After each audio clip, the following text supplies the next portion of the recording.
ॐ अज्ञानतिमिरान्धस्य ज्ञानाञ्जनशलाकयः चक्षुरुन्मिलितं येन तस्मै श्रीगुरुवे नमः। हरे कृष्णा। आज गीता श्रृंखला के सत्र क्रमांक 543 में आप सभी भक्तों का हार्दिक स्वागत है। आज हम श्रीमद् भगवद गीता के 70वें अध्याय के जो कि है श्रद्धा के विभाग श्लोक क्रमांक 16 का अध्ययन करेंगे। आइए, श्लोक इस प्रकार है। मनः प्रसाद सौम्यत्वं मौनमात्म विनिग्रह भाव संशुद्धि इति एतत् तपः मानसम उच्यते। अर्थात भगवान श्री कृष्ण कहते हैं कि तथा संतोष, सरलता, गंभीरता, आत्मसंयम एवं जीवन की शुद्धि ये मन की तपस्या हैं। जैसा कि पिछले श्लोक में भगवान श्री कृष्ण ने वाणी की तपस्या के बारे में बताया था कि जो सच्चे, भाने वाले, हितकर ऐसे और अन्यों को शुद्ध न करने वाले शब्द बोले जाते हैं, वो वाणी की तपस्या है। जिसके बारे में बोला जा रहा है उसके लिए कुछ लाभकारी होना चाहिए, और जिसके लिए बोला जा रहा है उसके लिए शुद्ध करने वाले भी शब्द नहीं होने चाहिए। अर्थात सत्यम ब्रूयात प्रियम ब्रूयात न ब्रूयात सत्यम अप्रियम। सत्य बोलो परंतु सत्य को प्रिय ढंग से बोलो कि सामने वाले को कड़वा ना लगे। ये वाणी की तपस्या के बारे में पिछले श्लोक में हमने चर्चा करी थी। इस श्लोक में भगवान श्री कृष्ण मन की तपस्या के बारे में वर्णन कर रहे हैं कि मन की तपस्या क्या है। अक्सर हम मन की मांगों को पूरा करते करते जीवन में अनेक प्रकार की समस्याओं में उलझते रहते हैं, और मन प्राय हमें अनेक प्रकार के संकटों में डालता रहता है। प्रत्येक कार्य की शुरुआत मन से ही होती है। ध्यायतो विषयान् पुंसः संगस्तेषु उपजायते संगत संजायते कामा कामात् क्रोधो विजायते क्रोधात् भवति सम्मोहः सम्मोहत् स्मृति विभ्रम स्मृति भ्रमसात् बुद्धिनाशो बुद्धिनाशात् प्रणश्यति। ध्यायतो विषयान् पुंसः, जैसे ही किसी वस्तु को हम देखते हैं मन को इच्छा होती है उसे प्राप्त करने की, और उससे प्राप्त करने की प्रक्रिया में हमारा पतन हो जाता है। सर्वप्रथम इच्छा कहाँ पे जागृत हुई? मन में। भक्तों, कहीं भी आप अगर अभी तक विचार नहीं किया था तो अभी आज श्लोक सुनने के उपरांत मनन कीजिएगा, विचार कीजिएगा कि हमें जहाँ कहीं भी कार्य करने के लिए कोई प्रेरित करता है तो एकमात्र मन है। कई बार हम माला जप करने के लिए बैठते हैं परंतु मन हमें अनेक प्रकार के प्रलोभन देता है। अरे कहाँ जप करने के लिए बैठ गया, आज संडे का समय है, क्रिकेट खेलने गया होता, मूवी देखने गया होता, दोस्तों के साथ गप्पे लड़ा रहा होता, मोबाइल में अनेक प्रकार के मैसेज आए होंगे। अगर हम उस मन की मांगों को सुनना प्रारंभ कर दें, उसकी तरफ ध्यान देना प्रारंभ कर दें, तुरंत हाथ में भले माला होगी, एक उंगली से अंदर फोन को घुमाते हुए प्रतीत होंगे। व्हाट्सएप किसका आया है? अगर देखा कि उसका किसी व्यक्ति का व्हाट्सएप आया कि चलो मूवी देखने जाते हैं, तुरंत माला को पूर्ण किया नहीं किया साइड में रख देंगे और मूवी देखने के लिए निकल पड़ेंगे। यहाँ अनेक प्रकार के प्रलोभन जीवन में देता है मन, तो हमें चाहिए कि मन को वश में रखे, और मन को वश में रखने के लिए हमें मंत्र जप करना होगा। मंत्रायते इति मंत्र, जो मन को तार ले, मन को ऊपर उठा ले, वो है मंत्र। हम आज शारीरिक शक्ति को बनाए रखने के लिए, शरीर को सुदृढ़ और स्वस्थ बनाए रखने के लिए अनेक प्रकार की क्रियाएं करते हैं।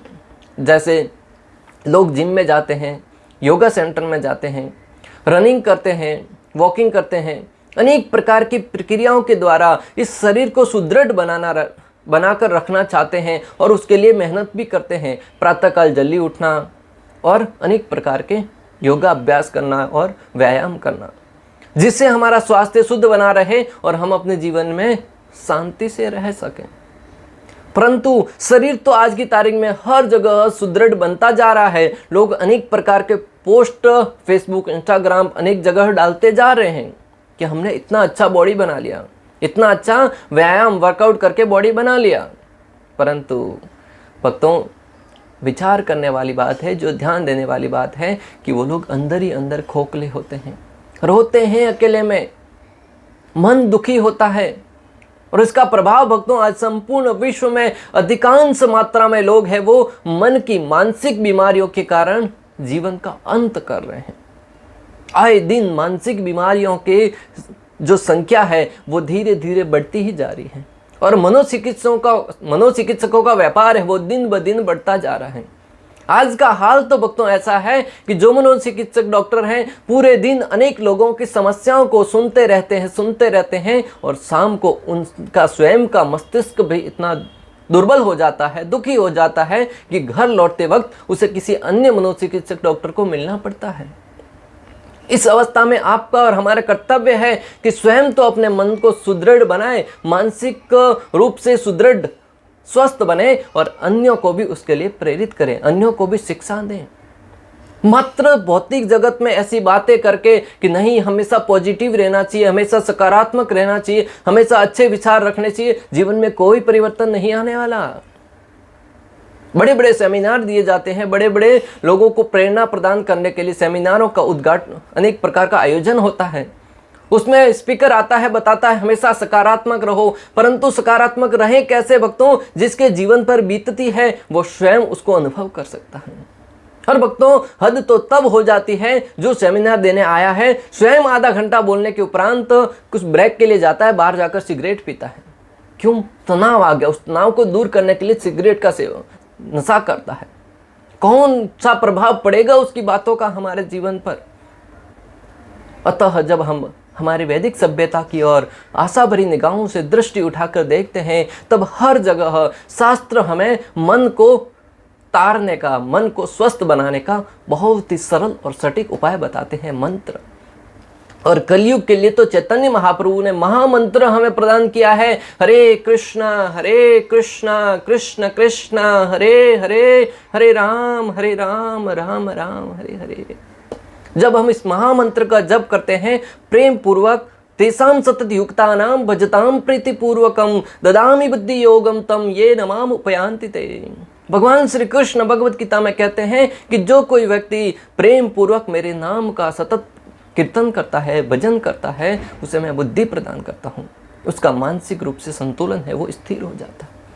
और इतिहास गवाह है और आज हमारे सामने प्रत्यक्ष को प्रमाण की आवश्यकता नहीं है, संपूर्ण विश्व में आप उठाकर देख लीजिए जो कृष्ण भावना भावित भक्त हैं, प्रतिदिन 16 माला जप करता है, 4 नियमों का पालन करता है, कृष्ण भावना भावित जीवन यापन करता है, न स्वयं सुदृढ़ है बल्कि अनेक लोगों के लिए प्रेरणा का स्रोत बन रहा है।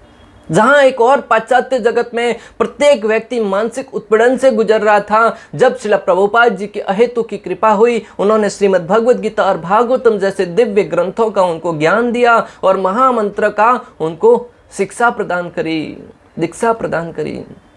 तब से लेके आज तक इतिहास उठाकर देख लीजिए भक्तों, न सिर्फ लोगों का जीवन का रहन सहन का तरीका परिवर्तित हुआ है बल्कि प्रेम पूर्वक कैसे रहना है वो जीवन की कला सीख गए हैं। और मैंने स्वयं अपने जीवन में अनुभव किया है, जब से हरिनाम का जप करना प्रारंभ किया है, जब से भगवत गीता भागवतम को पढ़ना सुनना प्रारंभ किया है भक्तों, जीवन की कायाकलाप ही परिवर्तित हो गई है। जहां एक और समाज अनेक लोगों को देखकर, अनेक लोगों की तरक्की को देखकर दुखी होता है, हृदय में अनेक प्रकार की ईर्ष्या भाव जागृत होती है। और ये किसी एक दो व्यक्ति की बात नहीं है, प्रत्येक व्यक्ति के साथ ऐसा घटित होता हुआ प्रतीत होता है। अगर हम अपने अंदर झांक कर देखेंगे तो हमारा ही दामन हमें वैसा नजर आने लगेगा। परंतु जब से हरिनाम का जप करना प्रारंभ किया है, दिव्य भक्ति का सहारा लिया है, ये कल्मश धीरे धीरे स्वतः दूर होता जा रहा है। इसलिए आप सबसे अनुग्रह करता हूँ, निवेदन करता हूँ कि अपने जीवन को सुदृढ़ और प्रसन्न बनाने के लिए, अनेक लोगों की तरक्की को देखकर प्रसन्नता व्यक्त करने के लिए हरिनाम का सहारा लीजिए। आज लोग अनेक प्रकार का धन तो इकट्ठा करते जा रहे हैं। कोई शारीरिक धन प्राप्त कर रहा है जैसे शरीर को सुदृढ़ बनाना, कोई आर्थिक धन प्राप्त कर रहा है जिसे अनेक प्रकार के इंद्रिय भोग किए जाएं, कोई अनेक प्रकार के मित्र बना रहा है, वो भी एक प्रकार का धन है। परंतु वास्तविक धन क्या है?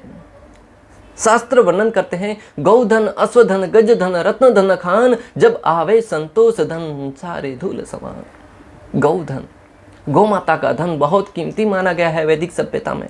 गौधन, अश्वधन और घोड़े बहुत कीमती माने गए हैं। जिसके पास अधिक घोड़े होते थे वो बहुत धनवान माना जाता था। और गजधन, हाथी को खिलाने का खर्चा बहुत आता है। जो व्यक्ति हाथी पालता है उसको बहुत ही धनवान माना जाता है। और रत्न धन, इसके बारे में तो आज को किसी को बताने की आवश्यकता नहीं है। लोग लॉकर में रखते हैं अनेक प्रकार के रत्न, जवाहरात, हीरे, मोती, उसको बहुत ही धनवान माना गया है। परंतु जब शास्त्रों की दृष्टि से देखा जाए भक्तों, कि भले कितना ही धनवान क्यों नहीं है व्यक्ति, परंतु जब संतोष रूपी धन आता है ना, सारे के सारे धन उसको धूल के समान प्रतीत होते हैं।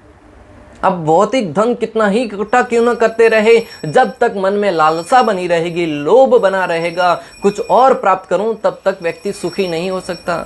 1000 की इच्छा है, पूर्ण होने पर 10,000 की इच्छा जागृत होगी, 10,000 की इच्छा पूर्ण हुई, लाख की इच्छा जागृत होगी, लाख की इच्छा पूर्ण, करोड़ों की इच्छा जागृत होगी। और भक्तों, आज अपने स्वयं के जीवन में झांक कर देखिए, यह 100% सत्य वाक्य है। परंतु जैसे ही किसी व्यक्ति के जीवन में संतोष रूपी धन आ जाता है, जीवन व्यक्ति का प्रसन्न सिद्ध हो जाता है, किसी प्रकार की कामना नहीं रह जाती। और हरि भक्तों का जीवन का इतिहास उठाकर देख लो, भले भक्तों नरसिंह मेहता हो, मीराबाई हो, तुकाराम महाराज हो, बड़े बड़े संत महात्मा क्यों न हो, जिन्होंने जीवन में अनेक प्रकार के पद ऐश्वर्य से गुजरे हैं, भक्ति विनोद ठाकुर। परंतु जैसे ही जीवन में भक्ति रूपी धन आया, संतोष रूपी धन प्राप्त हुआ, जीवन की सारी धन दौलत, रुपया पैसा, गाड़ी बंगला धूल के समान प्रतीत होता है। रामानुजाचार्य का दृष्टांत आता है भक्तों, वो बड़े राजा थे एक स्थान के, और अनेक प्रकार के स्त्रियों के साथ भोग किया था, अनेक प्रकार का इंद्रिय भोग किया था। परंतु जब दिव्य साक्षात्कार हुआ, उन्होंने हरि भक्ति का सहारा लिया, तब वो स्वयं कहते हैं कि मैंने अनेक स्त्री भोग किया है, परंतु जब से मैंने भगवान श्री कृष्ण के श्री चरणों की शरणागति प्राप्त करी है, आज स्त्री का विचार भी अगर मेरे मन में आता है तो मैं उसके ऊपर थूकता हूँ। भक्तों, यह है हृदय की शुद्धता। इसलिए हमें मन को शुद्ध बनाने के लिए हमें चाहिए कि हम अपने जीवन को आत्मसंयमी बनाएं। भगवान कह रहे हैं कि संतोष, जब संतोष आता है ना, ये मन की तपस्या है। संतोष को कैसे प्राप्त करें? सरलता। आज अनेक प्रकार की जटिलता बनी हुई है हमारे जीवन में, छोटी छोटी बातों को बहुत जटिल प्रक्रिया के द्वारा गुजारते हुए उसको प्रतीत होते हैं। एक साधारण सी बात है, बड़ी सरलता में कही जा सकती है, परंतु अनेक लोगों को उस विषय में बता कर उसको विषय को इतना जटिल बना दिया जाता है कि उसको अनेक लोग जो भी उससे जुड़े हुए हैं उनका जीवन प्रभावित होता है। गंभीरता, जीवन में गंभीरता होनी चाहिए। आत्मसंयम, जीवन में आत्मसंयम होना चाहिए, एवं जीवन की शुद्धि। और जीवन की शुद्धि भक्तों, आज का जीवन अनेक प्रकार की अशुद्धियों से घिरा हुआ है। हमें चाहिए कि उस जीवन को शुद्ध अवस्था में लाने के लिए हरि भक्ति का सहारा लें। मन प्रसाद, मन शुद्ध होना चाहिए, अर्थात उसे विषय भोगों का स्मरण करके व्यग्र उत्सुक नहीं होना चाहिए। मन की शुद्धता भक्तों, हमारा मन है वो शुद्ध होना चाहिए। अनेक प्रकार के विषय भोग के बारे में श्रवण करके उसके प्रति उत्सुक नहीं होना चाहिए। जब भी हम किसी स्थान के बारे में, किसी व्यक्ति के बारे में, किसी वस्तु के बारे में सुनते हैं, मात्र कानों से श्रवण किया, उसे प्राप्त करने की इच्छा जागृत होती है। जैसे किसी ने कहा कि पता है अमेरिका में घूमने गए थे, वहाँ इतना सुंदर स्थान है, इतनी सुंदर झीलें बह रही हैं, इतना सुंदर वातावरण है, इतना सुंदर दृश्य देखने को है। तुरंत हमें उसको प्राप्त करने की इच्छा, वहाँ जाने की इच्छा जागृत होती है और हम उसे जाने के लिए प्रक्रिया में जुट जाते हैं, धन कमाना, वीजा लगाना, टिकट निकालना वगैरह वगैरह। परंतु जब हमारे हृदय में संतोष रूपी धन होगा, उस विषय में सुनने के उपरांत भी उसे प्राप्त करने की उत्सुकता नहीं होगी। किसी व्यक्ति जिसने शादी नहीं करी है, उसे शादी करने की बहुत उत्सुकता रहती है। वो देख रहा है कि जिसने भी शादी करी है वो परामर्श देता है, भाई जीवन में दुख ही दुख है, कुछ समय के लिए हो सकता है आपको आनंद की अनुभूति हो, परंतु जीवन पर्यंत आप दुखी रहने वाले हैं। फिर भी हृदय में इतनी उत्सुकता होती है कि उनका परामर्श हमें सुना ही नहीं पड़ता है। नया घर खरीदना है, कार खरीदनी है, ऐसी उत्सुकता में व्यक्ति ऐसे ऐसे कार्य कर बैठता है जो उसको जीवन को बर्बाद करने वाले हो सकते हैं। भले धन प्राप्त करने के उद्देश्य से ऐसे कार्य करें जिससे उसको घर खरीदना हो या कार खरीदनी हो, कभी कभी गलत कार्य करने के कारण भक्तों वो जेल की चक्कियां पीसता है और उसका जीवन बर्बाद हो जाता है। और आज की तारीख में इस विषय में किसी को समझाने की आवश्यकता नहीं है, आप और हम स्वयं इसको अच्छी तरह से समझ सकते हैं। सौम्यत्वम, क्रूरता से रहित और सभी की सुख की इच्छा करना। सौम्यत्वम भक्तों, क्रूरता से रहित। आज इसकी बहुत आवश्यकता है। व्यक्ति क्रूर होता जा रहा है, अपनी इच्छा पूर्ण करने के लिए किसी भी हद तक जा सकता है। अपनी स्वयं के इच्छा को पूर्ण करने के लिए व्यक्ति अन्य के जीवन को खतरे में डालने से भी पीछे नहीं हटता है। मात्र और मात्र इंद्रिय भोग करने के लिए, जीवा को स्वाद प्रदान करने के लिए लोग दूसरों के जीवन के साथ खिलवाड़ कर रहे हैं, जीवों को मृत्यु के घाट उतार रहे हैं। तो फिर जहाँ पे भौतिक लाभ की बात आए, कुछ स्वार्थ की बात आए, तो फिर वो अन्यों को हानि न पहुँचाएगा, इसमें आप कहाँ तक सहमत रह सकते हैं।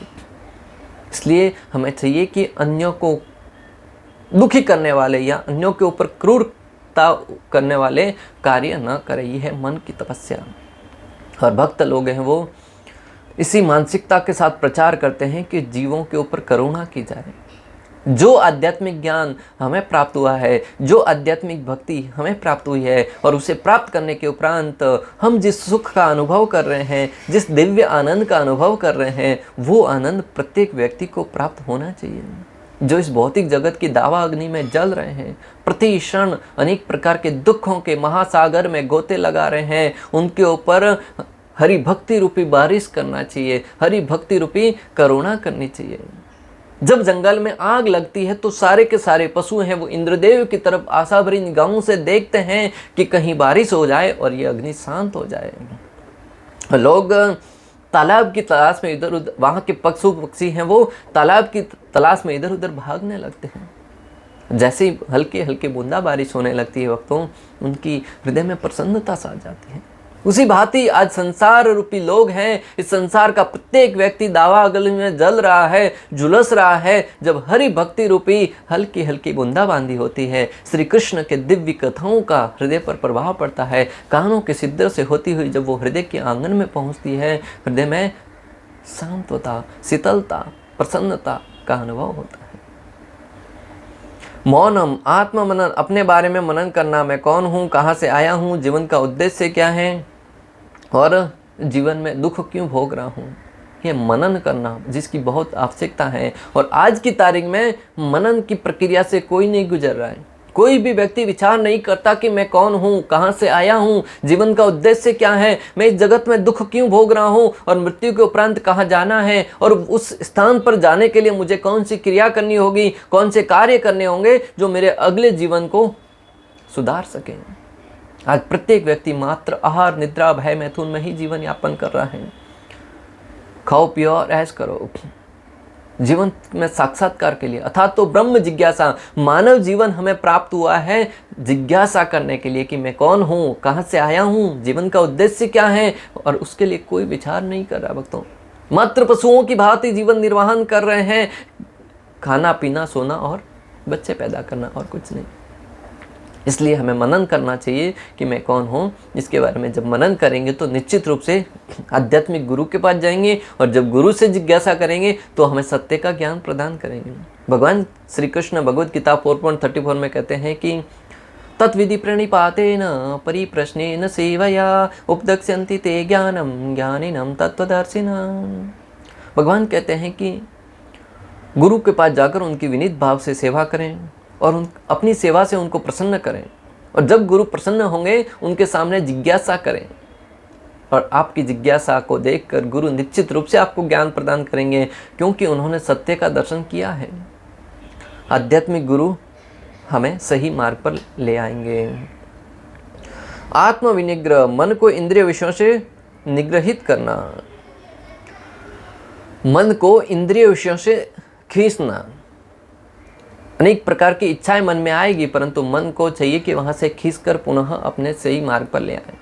और ये कब कर पाएंगे? जब हम भक्ति का सहारा लेंगे। अन्यथा मन हमें घसीटता हुआ अनेक जगह पर लेके जाता है। जब तक मन हमारे कंट्रोल में है, व्यक्ति जीवन में किसी भी दुख में नहीं पड़ेगा, परंतु जैसे ही मन हमारे जीवन पर हावी हो गया, जीवन में कभी सुख का अनुभव नहीं कर सकते भक्तों। आज आप देखिएगा, प्रत्येक व्यक्ति मन की मांगों को पूरा करते करते ही जीवन में दुखों का भोग कर रहा है। हम मन की इच्छाओं को पूर्ण करने के लिए ही अनेक प्रकार के कष्टों का सामना कर रहे हैं, अन्यथा हमारी शारीरिक आवश्यकता तो बड़ी सरलता से पूर्ण की जा सकती हैं। पशु कभी किधर कमाने नहीं जाता, हाथी को खाने के लिए बहुत सारा धन चाहिए, परंतु कभी एक जगह पे वो स्वयं की इच्छा से कहीं धन कमाने के उद्देश्य से काम करने नहीं जाता है। भगवान सबकी शारीरिक आवश्यकता पूर्ण करते हैं।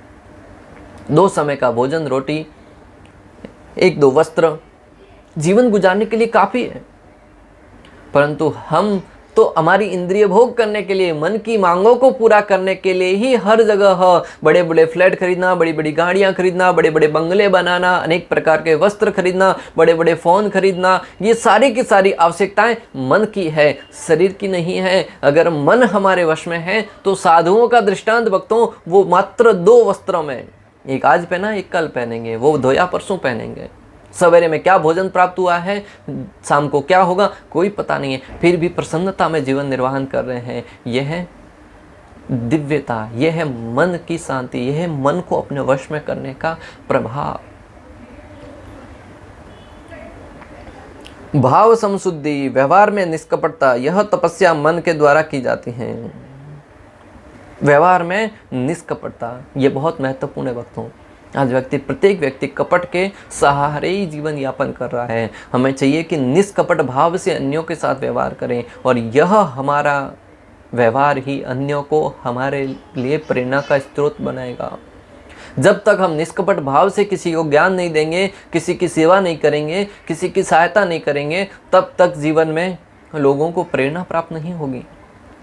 क्योंकि आज की तारीख में हम प्राय देखते हैं कि जहाँ से कहीं से भी व्यक्ति को स्वार्थ नजर आता है, वहीं पे वो कार्य भी करता है। जहाँ से किसी प्रकार का स्वार्थ ना हो, वहाँ पे किसी प्रकार का अपनी उपस्थिति दर्ज नहीं कराता है।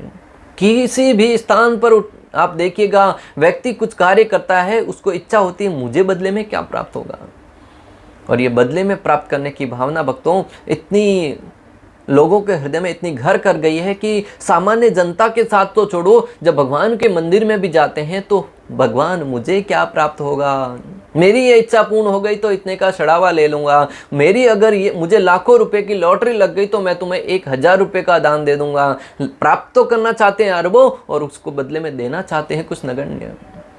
ये जो आदान प्रदान की भावना है, ये भक्तों व्यापार के क्षेत्र में व्यापार के क्षेत्र तब तो ठीक है, परंतु जब हमारे भगवान और भक्त के बीच में, परिवार और सदस्यों के बीच में, पत्नी और पति के बीच में, पुत्र और पिता के बीच में आ गई ना, ये हमारे जीवन में क्लेश का कारण बनते जा रही है।